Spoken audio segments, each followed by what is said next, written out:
As it turns out, the Mushroom Kingdom is not the only kingdom in the Mario universe. Super Mario Odyssey makes this abundantly clear, with the levels being kingdoms revolving around specific themes. The Metro Kingdom is a bustling metropolis with model citizens, an overabundance of taxis, and a mayor that just so happens to be Mario's ex-girlfriend. Isn't she from Brooklyn though? Who cares? Then there is the Cascade Kingdom, filled with some beautiful waterfalls and prehistoric species long thought to have been extinct. However, on this episode of Inside Super Mario Odyssey, we're going to take a look at this odd place that we used to dub the Food World. Hello to all my friends at Commonwealth Realm, it's me, Mario! Woohoo! Mamma mia, you number one! Ha ha!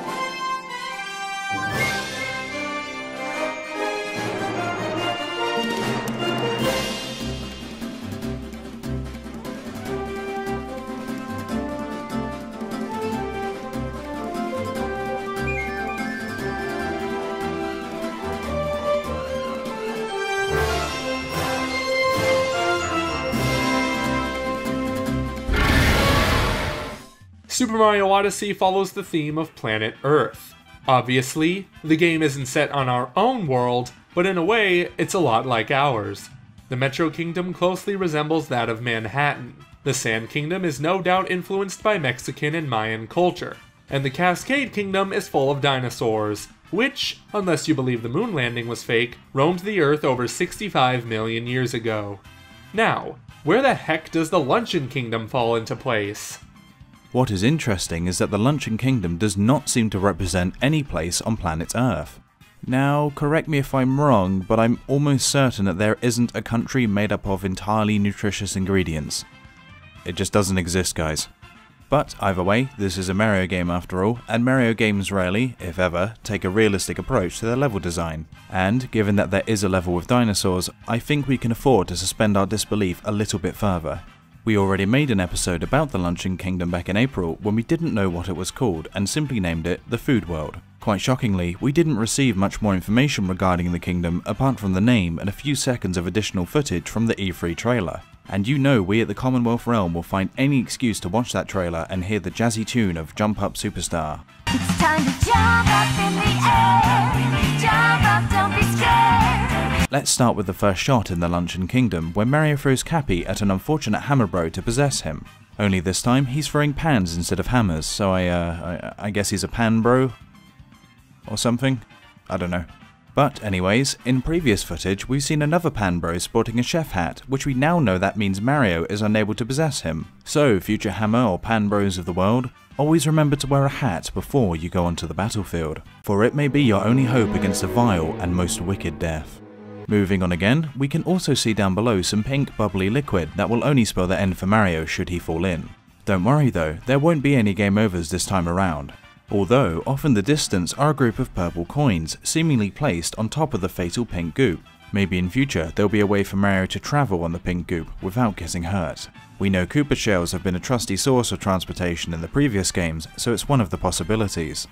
Fortunately, the next shot may have given us the definitive answer, which is Mario turning into a fireball being shot out of a cannon.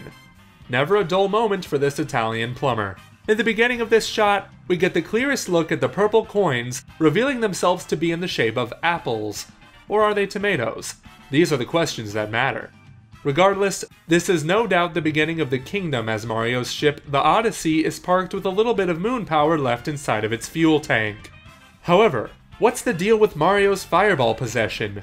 If we're to safely assume anything, it's that he used Cappy to possess the cannon, thus turning him into the fireball, much like he does to the power lines in New Donk City as he turns into a raging ball of electricity.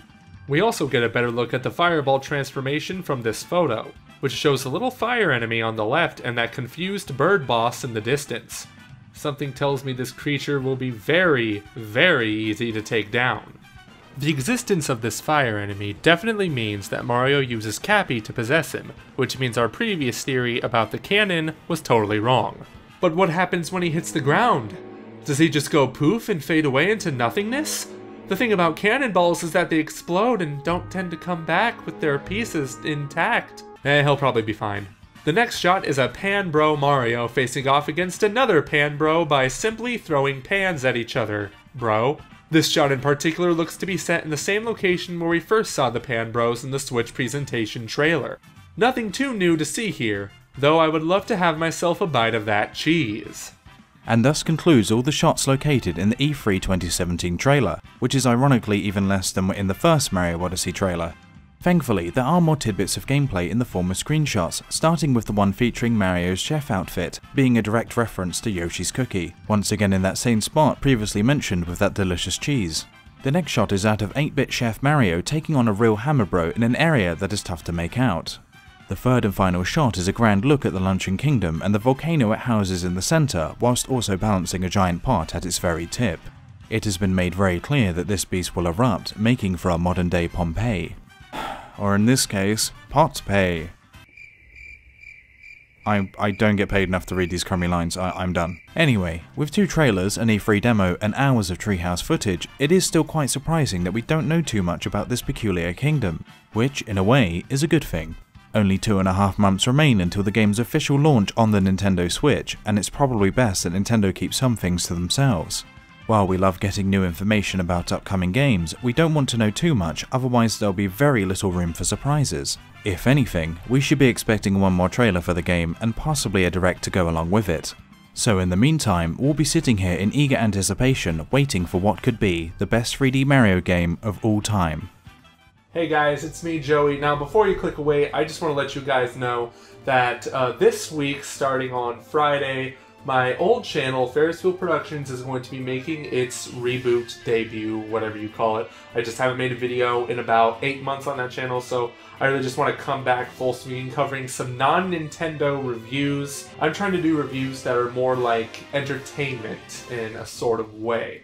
So it's not going to be a whole lot like what you see on the Commonwealth Realm, but basically this is what landed me the job at Commonwealth Realm, because Conrad liked my stuff, how I did it, so he said, hey, come join my channel. Of course, this doesn't mean I'll be leaving the Commonwealth Realm. I'll be making more videos on this channel, more than my old channel, but I would still love it if I could get your guys' support, because the more of you follow me, the more reason I'll have to keep making these videos, so yeah. But more importantly, if you want to be up to date on the latest and greatest news about the Nintendo Switch, Super Mario Odyssey, The Legend of Zelda, and other Nintendo franchises, be sure to subscribe to the Commonwealth Realm. And we'd also like to thank our Patreon supporters, including royal producers Transcendent Sacred Courage and Kenyatta Ali, for keeping the lights on in our offices. If you're interested in supporting us in return for some exclusive content like our weekly podcast, find out more on patreon.com/commonrealm.